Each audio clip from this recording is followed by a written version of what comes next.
Kal Kadosh, how are you? I wanted to share with you a beautiful idea that I saw in this week's Parashat. We're talking about with the Aduma. So there was a story with a rabbi that he already finished with Arachim. It was Choser B'Tshuva. And there was a group of boys that come and they were coming into the first day of the yeshiva. So they're all excited. So he comes and he wants to tell them his personal story in the yeshiva. And he says as follows: you should know, the first day of the yeshiva came so lovingly. He opened up the Gemara. He started teaching me, telling me how does the Gemara work, back, forth. And I wanted to succeed. But I had no success. No matter how much I tried in the Gemara, nothing came inside my head. And it was just impossible. He tried with every single type of way of teaching me with other people, with other Rebbeim. Nothing. I tried to learn Mishnayot, tried to learn Halakha, Navim, Musar, Chassidut, anything. Nothing went in. So the Rosh Yeshiva comes and he says, you know what, do me a favor. I don't want you to leave the yeshiva. You're new in the yeshiva. I want you to enjoy the yeshiva. So I'm making you in charge. You're going to be the manager, making sure that we have everything that we need, whether it's going to be on the maintenance, on looking for funds, on all these things, and you're in charge. He says, okay, fine. He agrees with Rosh Yeshiva, and he's the one in charge. After a little bit of time, he realizes that there's a problem. All the lights in the yeshiva, they come. It says that they're supposed to last for I don't know how many hours, and they burn out too quickly. So he's investigating. He starts thinking what's going on. He starts calling electricians. They start coming in, out, in. Nobody has an answer. He starts looking deep in the books, trying to find out, investigating what could be the problem. Finally, what happens is he finds the problem, and he says with a little tiny fixing, he could fix everything. He comes right away, he fixes it, he's all happy. He tells the Rosh Yeshiva, and the Rosh Yeshiva all of a sudden comes, and he's so happy. And he asks him like this, listen, he says, do you know a person by the name of Thomas Alva Edison? So obviously this is about tshuva. He comes and he tells him, of course, he was the one that invented the light bulb. So he says, do you know, he wasn't the first one that invented the light bulb. He says, you know, there were a few people that did it beforehand. But what did he do? He took something that already existed and he worked on it and worked on it. It took him 4 years. And after 2,000 trials and tests, until finally he was able to make a light bulb that actually lasts, that will be able to help us. Because the light bulb itself was already there, but that we could actually use it and utilize it. That's what he did. So he comes and he now tells this Bachur as follows. He says, Thomas Edison, he invested 4 years in this project. He tried more than 2,000 times and he never gave up. He was never broken. And then he succeeded. Did you try 2,000 times? Did you try doing that? Maybe HaKadosh Baruch Hu did it purposely, that you were able to figure out something that the electricians themselves weren't able to do it, to turn on the light bulb, for you to realize maybe you have to go back and learn Torah and realize that you're supposed to illuminate the world with that Torah. But did you try that? So therefore he went and he tells him, I don't want you to be any more the manager. I want you to go back into the Bet HaMidrash and to start learning Torah. And HaKadosh Baruch Hu will help you. Again, the Bachur, he listens to the Rosh Yeshiva. That's what he does. Sits down. He said it wasn't easy. It was very difficult. But he fought and he continued going until finally he had success. He says, today, I'm giving a shiur every single day in Gemara, in the yeshiva, but that was my beginning. And this is his introduction to tell these boys that they're starting their new path in teshuvah, coming to yeshiva, you will also succeed, Bezrat Hashem. Do you know in Parashat Hukat, It starts with the Aduma, and there's a beautiful midrash. Listen to this midrash, something incredible. And the midrash says as follows. The midrash, I'm going to read to you the midrash Hukat Otchet Tanchuma. It says, what happened was Moshe Rabbeinu, there's a conversation between Moshe Rabbeinu and HaKadosh Baruch Hu. And he says like this, when Moshe Rabbeinu comes up to Shemayim, he hears HaKadosh Baruch Hu coming and learning Paraduma. And he says halacha in the name of the one that said it. So he says, Rabbi Eliezer, my son, comes and says, if you have an egla, which is a egla bat shenata, it's a calf, it's a 1-year-old. If it's a paraduma, it's a 2-year-old. Amar Moshe lefanav, says Moshe Rabbeinu in front of HaKadosh Baruch Hu, Ribono shel olam, halyonim v'tachtonim shel chayin, everything's yours. You're coming and you're saying halacha in the name of a human being? What does that mean? Amar lo, he says, listen to this. Tzaddik echad atid la'amod be'olami. There's a tzaddik, there's one tzaddik that's going to be in my world, and he's going to be dealing with Parashat, Paraduma at the beginning. Rabbi Eliezer is the one that says, Egla is 1-year-old. If it's a calf, it's a 1-year-old. Paraduma, it's 2-year-old. So says Moshe Rabbeinu, Ribono Olamim, HaKadosh Baruch Hu, Yehi Ratzon Shiyeh Mechalatzi, I want it to become from my descendants. Amar lo, he tells him, Chayecha Shu Mechalatzecha, he is from your descendants.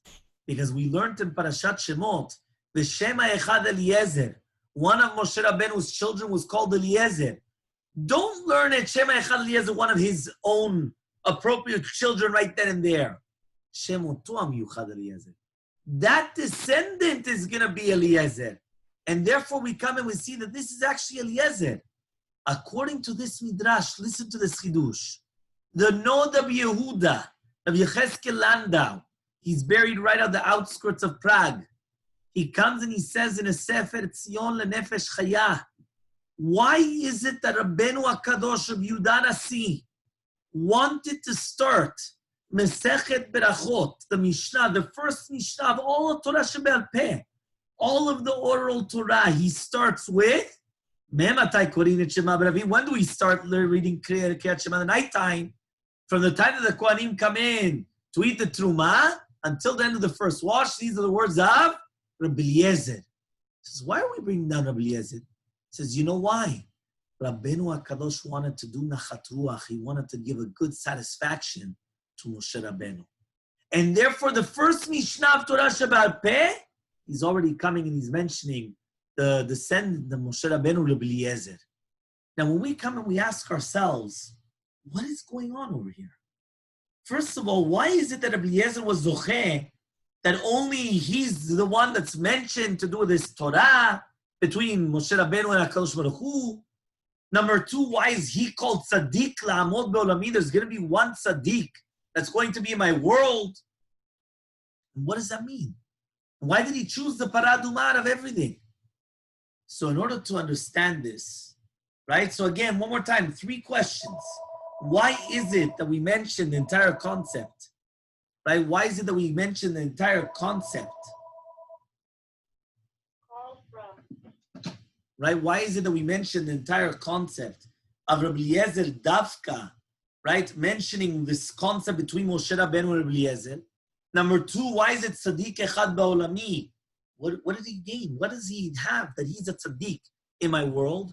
And why is it that Rabbi Eliezer decided Davka to start specifically with Paraduma? So in order to understand this, we have to understand the life of Rabbi Eliezer. There's an incredible sefer called Maaseh Avot. Maaseh Avot, why was it so incredible? It was incredible because this entire Pirkei Avot, we always learn Pirkei Avot, chapter of the ethics of our forefathers, and it's Musar. But what he did is that every single Mishnah, the author of the Mishnah, he took the author and he went deep into it to teach you who was the author. Why does he say these things? It obviously affected him in life, and that's why specifically their model was to say a certain thing. It was because of how they lived. He brings down every single time that they're mentioned in the Gemarot or the Mishnayot, and then he comes and he starts bringing down their history, whether it's their death, their life, everything, to understand what's going on. There's a Pirkei de Rabbi Eliezer, and the Pirkei de Rabbi Eliezer comes and he says as follows.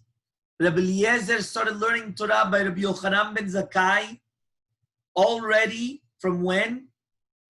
When he was 28 years old.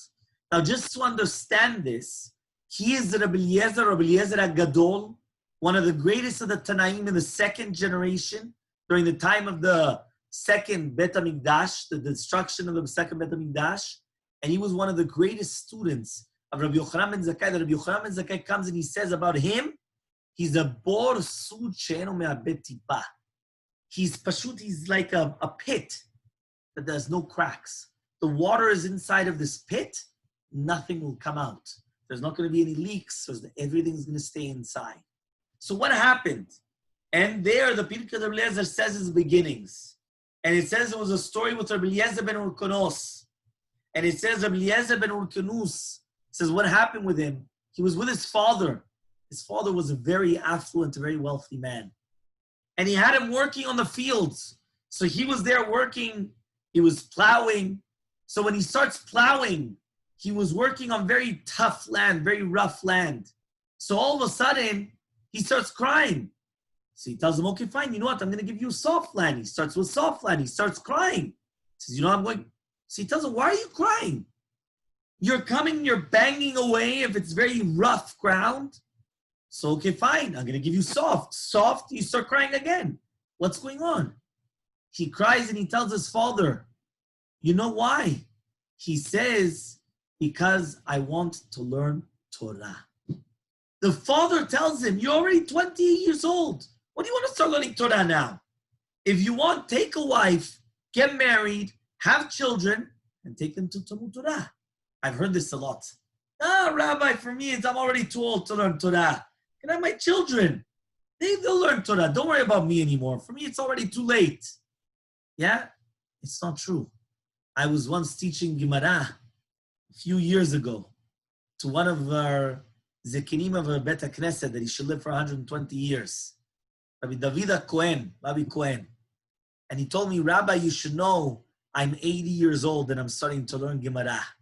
So I told him, you should know you're going to be mechayev everybody else. You're going to obligate everyone else. Because everyone else thought, you're too old. You're going to start learning Gemara at this age. But you're never too old. You will continue and you're going to strive. What happened? He started fasting, this Rabbi Eliezer ben Kunus, for 2 weeks. He didn't want to eat anything. He was upset, depressed. Eliyahu Navi comes to visit him. And he tells him, why are you crying, Ben Kunus? He says, I want to learn Torah. So he says, you want to learn Torah? Go to Rabbi Yochanan ben Zakkai in Yerushalayim. And that's where you're going to learn Torah. So, okay. He goes to Rabbi Yochanan ben Zakkai and he starts crying. So, why are you crying? He says, I want to learn Torah. He says, what son are you? So, who's your father? He didn't tell him. He doesn't answer him.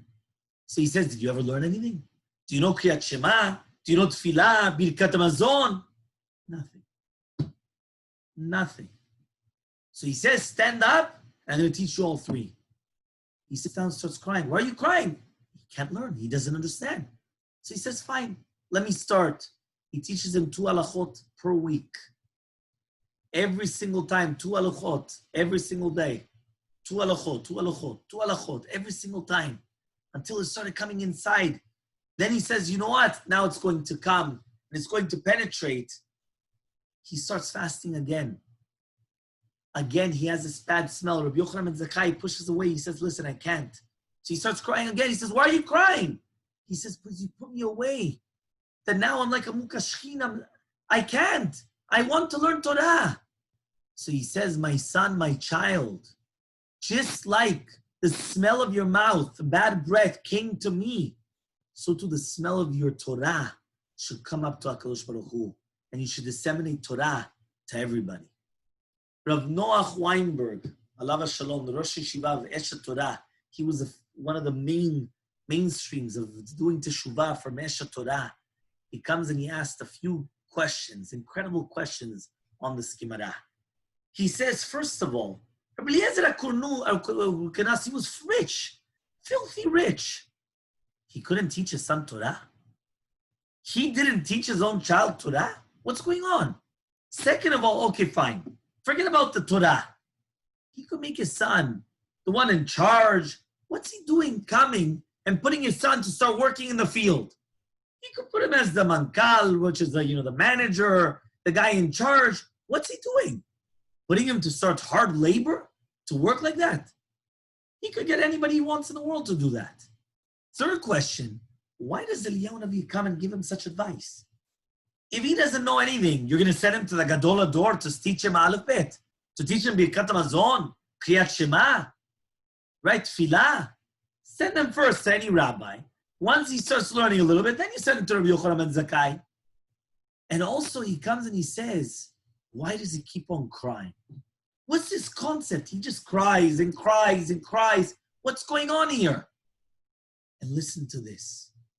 And it's something incredible. But Noach Weinberg says, you understand what's going on. You understand from this story that Rabbi Eliezer, when he was very young, he had an extreme learning disability. He wasn't able to understand and to catch anything, not even what children are able to understand. He wasn't able to understand Birkat Hamazon, to read Birkat Hamazon, Kriyat Shema, nothing.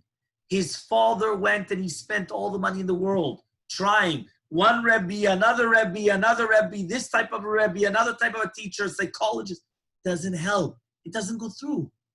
So now the father of Rabbi Eliezer, he comes and he says, you know what, let me just try to think. What can I do with him? I can't even put him as in charge of my properties. He doesn't know anything. It doesn't go in. So what does he do? He comes and he says he might as well be productive. So he's going to put him physical work to try to be productive with his life, to do something. So that's what he does. But what happens? He starts crying. He says, I want to learn Torah. But his father comes and he says, now you want to learn Torah? You haven't succeeded in all these years.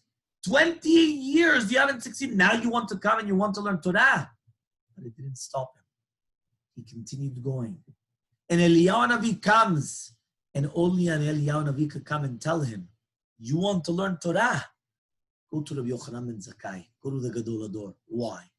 Because Rabbi Yochanan ben Zakkai, with his wisdom, he's going to have the patience and the know-how how to bring it inside of him, how to instill it in that love of the Torah, how to make sure that it goes in. And that's exactly what he did. He continued working on him and working on it until finally he was able to succeed. But now they come and they tell us the mitzad nature, and this is what the Chachamim are trying to teach us. Mitzad nature, from the fact of nature, be'emet, everyone should have given up already. For a 28-year-old to understand that he doesn't have it, but what does he do? Just like his father said. But all he does is he cries. Why does he cry? What's the hidden message behind crying? He says, you know what? A lot of people cry. But there's different reasons for crying. Crying is when we become very sensitive and emotions come out. But there's many different reasons. Sometimes it could be when a person's very sentimental and they feel their emotions are running wild and they start crying. Sometimes then they start making noises when they cry. Sometimes it happens because they lost something. Whether chas v'shalom, they lost a relative, they lost an important, valuable object, they lost something that they wanted, they really yearned for. Sometimes it's because they're afraid or they're worried about things that are happening. Sometimes it's they're overwhelmed. They're too happy. How many times does it happen that at a simcha, you have the parents' eyes are bawling out because they're just crying and crying? What, they're sad? There's both aspects to it. They're sad that they're giving away, but they're so happy out of that joy of what's going on now. But to what's happening, there's another crying, a yearning for something, that he wants it so much that he's not happy, he's discontent with what's going on now, and therefore he's just going to cry because he wants it. He wants it so badly. Kam Chachamim, they say, that's what Rabbi Eliezer showed us. Rabbi Eliezer showed us that he had a mission in life. At 28 years, he decided, I'm going to learn Torah no matter what. And nothing's going to stop me. And therefore, Rabbi Yochanan ben Zakkai comes and he realizes it. And he lets him grow. And he gives it to him and he helps him in order to take this into fruition, what was a dream. Because this dream that he had, it was actually a good dream. But Chachamim come and they tell us something incredible. Because of this yearning, HaKadosh Baruch Hu comes and he says, I have a Yachid Be'olami. I have an individual in my world. That he is an individual. That no matter how many times people would have already closed the book, he actually opened it up again. And he succeeded in what he was doing. Because he wanted to learn Torah. And this is what we're learning, never to give up hope. To continue striving. Because that's all of a sudden when HaKadosh Baruch Hu opens up the gates of Sharei Binah, of understanding. Now, according to this, we understand why he specifically chose the concept of Paraduma. Paraduma, what was Paraduma? Bnei Israel, right? Like Rashi says, they sinned with the egel hazahav, with a calf. And therefore, we're going to bring the mother to clean up the mess of the child. And therefore, we bring the Paraduma as an atonement for the Chet HaEgel. After the Chet HaEgel, Bnei Israel were down. We were depressed. We were suffering. We had such a closeness with Hashem, and all of a sudden we lost everything. And they needed this not to give up. So what happens? All of a sudden comes Rabbi Eliezer and he says, this is what I'm going to be osek at the beginning. This is the first thing that I'm going to deal with. Paraduma teaches us an important lesson. You know what it teaches us? Never give up hope. Teshuvah is supposed to teach us that no matter how down a person is, never give up. Start learning. Start working. Start doing teshuvah. And HaKadosh Baruch Hu will actually come and he will give us success. According to this, everything now comes into place that we asked from the beginning. What happened at the beginning? We said Moshe Rabbeinu comes and he sees HaKadosh Baruch Hu that he's mentioning Rabbi Eliezer and he's speaking about Paraduma. He says, why are you mentioning? He says, I have a Yachid Be'olami. I have somebody that's going to teach us what it is, the path of never giving up hope, trying to strive for the future. And he says, and 1 second, I want it to come from me. He's going to come from me. And that's why the Nod of Yehuda says that even Torah Sheba'al Peh, Rabbeinu HaKadosh wanted to make Moshe Rabbeinu happy. That not only does Rabbi Eliezer Rabbeinu Knus come, and he comes from Rabbi Eliezer HaGadol, the great one, and he was one of the greatest students of Yochanan ben Zakkai afterwards, that he didn't forget a thing. He doesn't lose not one drop of water. The water will always stay inside. Because once he started getting going, HaKadosh Baruch Hu just opened up the doors for him, and he was able to understand everything. And now we understand what happened. Why he was always crying, because it came from deep in his heart. Eliyahu Navi comes and he tells him, Yochanan ben Zakkai, because only he has the chokhmah, the wisdom, and the patience and the know-how to get it inside of him. But we understand why his father tried. His father wasn't stingy. He tried teaching him Torah, but he wasn't able to learn. But nothing stops you. You know, I always love to look, because it says, Ezeu chacham, halomed mikol adam. We're supposed to learn from everyone. So what happened is when it brought down Thomas Alva, I didn't know that Alva was part of that. Everyone knows Thomas Edison. So I looked it up, and all of a sudden it said quotes. And I love learning, right, how much you can learn from every single human being. The majority of it all comes from the Chokhmat Torah, but sometimes they just say it in different ways. But it's something incredible. I wanted to share with you some Chokhmah Baguim Ta'amin. Right, you could always believe there is amongst everyone, amongst all nations. And listen to what he says. Our greatest weakness lies in giving up. The most certain way to succeed is always to try just one more time. Think of it that way. Another incredible one. He says, many of life's failures are people who did not realize how close they were to success, and they gave up. Another one, I have not failed. I've just found 10,000 ways that won't work. And every single one, right? He says, another one incredible on time. He says, time is the only capital that any human being has, and the only thing that he can't afford to lose. All these things just come and they teach you what it is, of the importance of time, the importance of never giving up. He tried 4 years trying to do that. How many times do we try something for 4 years? We come and we start praying for something. and we want something. And after a little bit of time, we give up. Did you try for 4 years? Did you try 2,000 times? Tests and trials and errors and failures? Did you try all that? Were you not answered? And the same is so we brought down by Moshe Rabbeinu. Moshe Rabbeinu prayed 515 times to go into Eretz Yisrael. Vayitchanan, the numerical value. What do we say? If he would have prayed once more, he would have gone in. Did we ever pray for something 515 times? Did we ever try to do that? Or did we give up after 20, 30, 40, 100 times? How many did we give up on?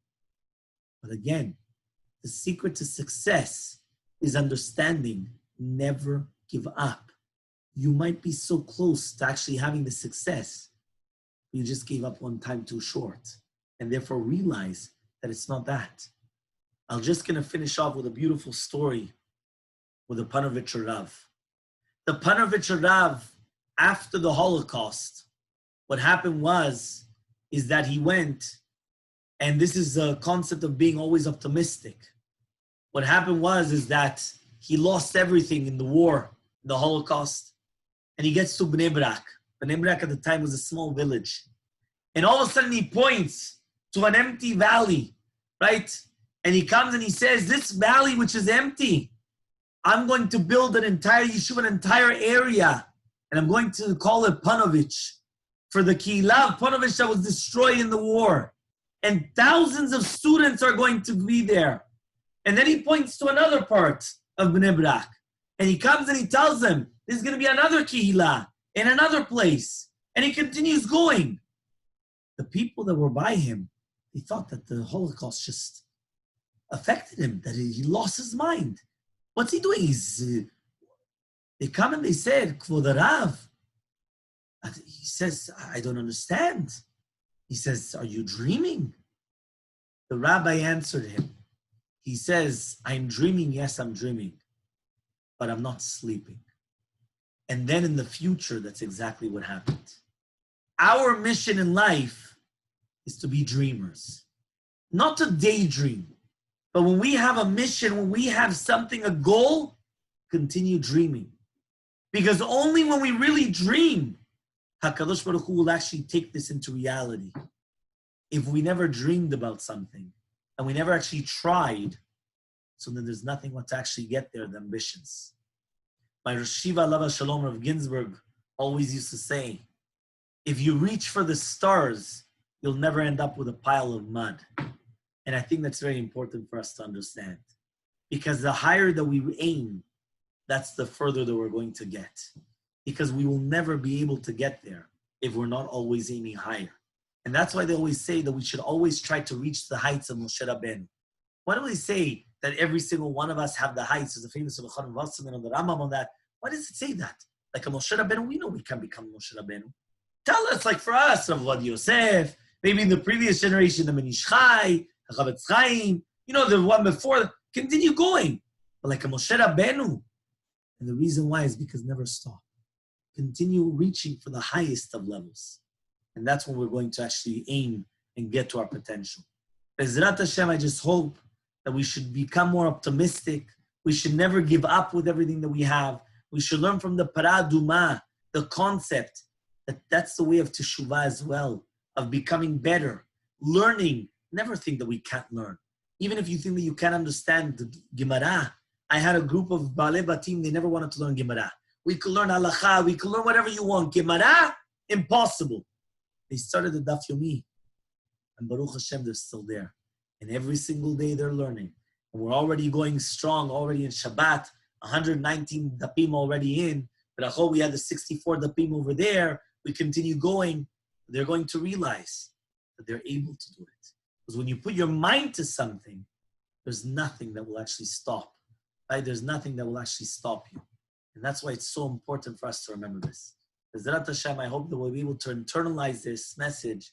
Bezrat Hashem will be able to be zocheh, that our true dreams of the Mashiach coming and us all doing teshuvah and having the Bet HaMikdash, the Shekhinah with us, Bezrat Hashem will actually come to fruition.